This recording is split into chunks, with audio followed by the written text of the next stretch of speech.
2 പ്രഖ്യാപനമാണ് നിർവഹിക്കുന്നത്.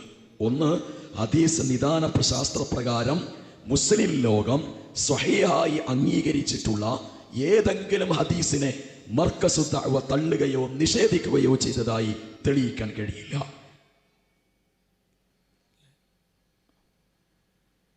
2, മുസ്ലിം ലോകത്ത് പണ്ഡിതന്മാർ നിരൂപണം നടത്താത്ത ഒരു ഹദീസ് പോലും, ആ ഹദീസിൽ ഇന്ന പ്രശ്നങ്ങളുണ്ട്, ആ ഹദീസിന്റെ റാവി ഇന്ന പ്രശ്നമുണ്ട്, ആ ഹദീസ് ഖുർആനിന്റെ ഇന്നാശയത്തിനെതിരാണ് തുടങ്ങിയ ഏതെങ്കിലും തരത്തിലുള്ള നിരൂപണങ്ങൾ നടന്നിട്ടുള്ള പണ്ഡിതാഭിപ്രായങ്ങൾ വന്നിട്ടുള്ള ഹദീസുകളെ ആ പണ്ഡിതന്മാരിലേക്ക് ചേർത്ത് അവരൊക്കെ ഈ വിഷയത്തിൽ ഈ ഹദീസിൽ ഇങ്ങനെ അഭിപ്രായം പറയുന്നുണ്ട് എന്ന് പറയുകയല്ലാതെ മർക്കസു ദഅവയിലെ ഏതെങ്കിലും പണ്ഡിതന്മാർ അതിന്റെ സംസ്ഥാന കാര്യാലയത്തിൽ ഇരുന്നു കൊണ്ട് നമ്മൾ ഈ കാര്യം ചെയ്താലോ, ഈ ഹദീസ് തള്ളിയാലോ, ആ ഹദീസ് ഒഴിവാക്കിയാലോ, അത് നമ്മളെ ബുദ്ധിക്ക് പറ്റാത്തതല്ല, എടുക്കണ്ടല്ലോ, ഇതെടുക്കാലോ എന്ന് പറയുന്ന ഒന്ന് നിങ്ങൾക്ക് തെളിയിക്കാൻ സാധ്യമാവുകയില്ല.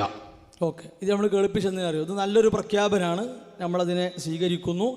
അഥവാ മർക്കസ് ദഅവയുടെ കാര്യാലയത്തിൽ നിന്ന് അതിലൊരു പ്രയോഗം കൂടി ഉണ്ട്, സുന്നഹദോസ് കൂടി ഞങ്ങൾ അങ്ങനെ വല്ല ഹദീസും തള്ളിയിട്ടുണ്ടോ എന്നാണ്. നല്ല ഒരു ചോദ്യം ആയതുകൊണ്ട് അതിനുകൂടി മറുപടി പറഞ്ഞ് അവസാനിപ്പിക്കുക. ഒന്ന്, മർക്കസ് ദഅവ കാര്യാലയത്തിൽ നിന്നാണല്ലോ, ശരി, നിങ്ങളുടെ നിലവിലെ പ്രസിഡന്റ് ബഹുമാനനായ ഡോക്ടർ EK അഹമ്മദ് കുട്ടി സാഹിബ്, അദ്ദേഹത്തിന് നിങ്ങളെ കാര്യാലയവുമായി ബന്ധമുണ്ടല്ലോ, ഒരു സംശയമില്ലല്ലോ. ഇതാ നേരത്തെ കാണിച്ച വെളിച്ചം, ഇത് കഴിഞ്ഞ സമ്മേളനത്തിൽ ഔദ്യോഗികമായിട്ട് ഇറക്കിയതാണ്. ഇതിലെന്താ ഉള്ളത് അറിയോ, നോക്കുക. അദ്ദേഹത്തിനൊരു വിശ്വാസം പണ്ടുണ്ടായിരുന്നു. എന്താ? അള്ളാഹു ആകാശത്തിലാണെന്ന് വിശ്വസിക്കാൻ വയ്യ. അള്ളാഹു ഫിസ്സമാ ആയത്തുള്ളതാണ് അല്ലേ, ഹദീസുള്ളതാണ്. പിന്നെ എത്ര ആയത്തുകളുണ്ട്? അതുപോലെ റസൂലുള്ളാഹി സ്വല്ലല്ലാഹു അലൈഹി വസല്ലം അല്ലാഹു ഫിസ്സമാ, അള്ളാഹു ഉപരിലോകത്താണ് എന്ന് പഠിപ്പിച്ചിട്ടില്ലേ? പക്ഷേ അദ്ദേഹം പറയുക എന്താ അറിയോ, അത് കേട്ടോളി. അദ്ദേഹത്തിൻ്റെ വാക്ക് എന്താ വെച്ചാൽ, ആ വാദത്തെ പറ്റി അദ്ദേഹം പറയുകയാണെന്ത്, ആ പഴയ നിലപാടിൽ തന്നെയാണ് പ്രസ്തുത വിഷയത്തിൽ ഇപ്പോഴും അതേ അഭിപ്രായം തന്നെയാണ് അദ്ദേഹത്തിനുള്ളത് എന്ന് സാന്ദർഭികമായി പറയട്ടെ. ഏത് വിഷയത്തിൽ? അല്ലാഹു ഉപരിലോകത്താണ് എന്ന വിശ്വാസം നിങ്ങളെ പ്രസിഡന്റിനില്ല. ഇതെവിടുന്നാണെന്നറിയോ? മർക്കസു ദഅവ.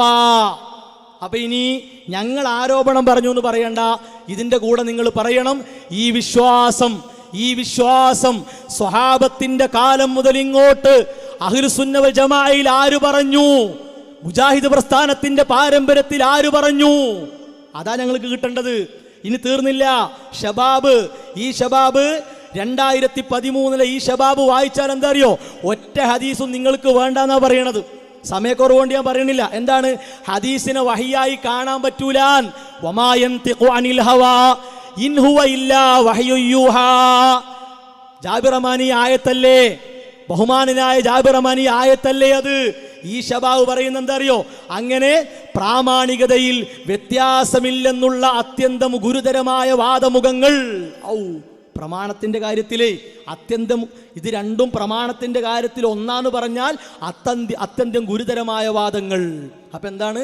ഹദീസുകൾ നിങ്ങൾക്ക് വേണ്ടാന്നാണ്. ഇനി തീർന്നില്ല. അടുത്തത് ഇതാരാ? സാക്ഷാൽ ബഹുമാനനായ ഉമർ സുല്ലമി ആരാ? നിങ്ങളെ സെക്രട്ടറിയാണ് അല്ലേ, കാര്യാലയത്തിൽ തെളിവാട്ടോ, കേട്ടോളിയും.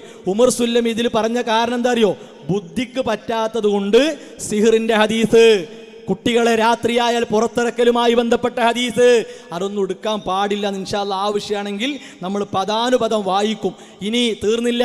ഷബാബ്, ഇത് പുതിയ ഷബാബാണ്, 2024 ഒക്ടോബർ 25 വെള്ളി ഷബാബ്. എന്താ അറിയോ, ഈ ഷബാബിൽ ആദർശം കൈകാര്യം ചെയ്യാൻ വേണ്ടി, ആദർശം എന്ന് പറഞ്ഞാൽ ഈ മുഅ്തസിലിയത്ത് മുഴുവൻ ഈ മുഖപത്രത്തിലൂടെ, നിങ്ങളുടെ ജിഹയിലൂടെ ഈ കേരളത്തിൽ പ്രചരിപ്പിക്കാൻ നിങ്ങൾ ഏൽപ്പിച്ച ഒരു മൗലവിയുണ്ട്, ബഹുമാനനായ മൊയ്തീൻ സുല്ലമി കുഴിപ്പുറം. അദ്ദേഹം എന്താ, അജ്വാ കാരക്കയുമായി ബന്ധപ്പെട്ട ഹദീസുകളെ പൂർണ്ണമായും തള്ളുന്നു. അവസാനിപ്പിക്കാണ്. ഇതേതാണെന്നറിയോ? ഇതാണ് ഇതിൻ്റെ ഏറ്റവും വലിയ തെളിവ്. ഇതാ നിങ്ങളുടെ നിലവിലെ പ്രസിഡന്റ് ഡോക്ടർ EK അഹമ്മദ് കുട്ടി സാഹിബ് തന്നെ അവസാനമായി എഴുതിയതും നിങ്ങൾക്കകത്ത് നിന്ന് തന്നെ അതിന് വേണ്ട വിധം പ്രഹരം നിങ്ങൾ കൊടുത്തു എന്ന് അദ്ദേഹം തന്നെ പറഞ്ഞതുമായ ആ ശബാബ് തിരുത്തിയിട്ടില്ല. 2 ലക്കം കഴിഞ്ഞു, തിരുത്തിയിട്ടില്ല. 10ഓളം ഹദീസുകളെ, ഇതിന്റെ 22ാമത്തെ പേജ് മുതൽ 10ഓളം ഹദീസുകളെ അഹ്ലുസുന്നയുടെ നിലപാടിന് എതിരായി മുഅ്തസിലിയാക്കുള്ള കാരണം വെച്ച് നിങ്ങൾ തള്ളിയിട്ടുണ്ട്. അതുകൊണ്ട് നിങ്ങളുടെ കാര്യാലയത്തിൽ നിന്ന് ഇത് ഇല്ല എന്ന് പറഞ്ഞ് നിങ്ങൾ രക്ഷപ്പെടണ്ട. ഇതൊക്കെ അവിടെയുണ്ട്.